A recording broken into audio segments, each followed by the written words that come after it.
guys, so for today's video, ang gagawin natin, ay guys, ito pala ata yung part 8 ata to, o part 9. Kasi umuulan pa rin. Na lang yun yung pinakita ko sa inyo gamit.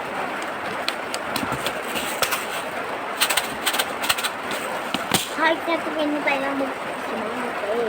So, ginawan ko na pala ng paraan yung iba, ayun o. Kasya ko na. Ito pala, ito yung bago guys.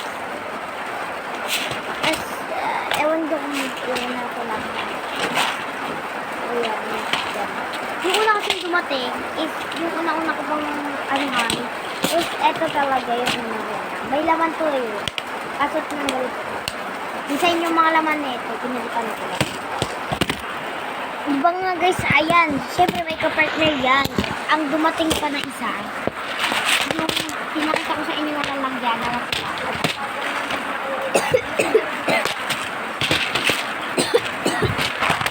mga guys, sorry pala yung na kuha ko.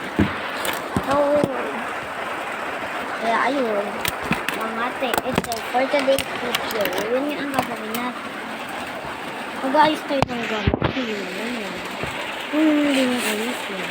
Ayan.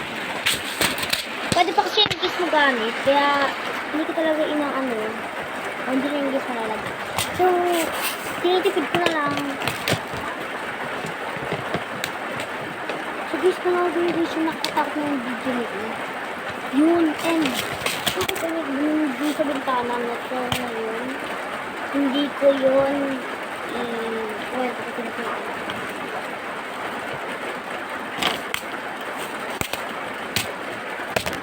Asin mo. Okay, tambay, stop. I can't hear my heart off.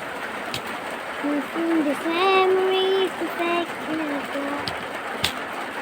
There's some people liar. Pwede ba dyan ba ilagay yung iba? Bakit? Akala mo. Kaso kasi guys, nilalagay ko, diba? Kapag may kaparehas ko dito, doon ko nilalagay.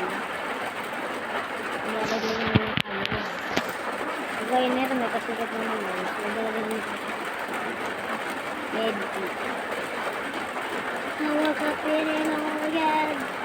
Alam mo yun guys. Importante yun. Kung may guard kayo doon. Hawak ka pirin ako agad. So, iba yun na.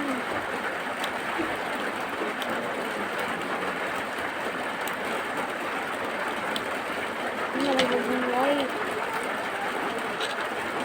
So guys, huwag kakalimutan yung part 9. Tignan nyo lang din sa video kung nagkamali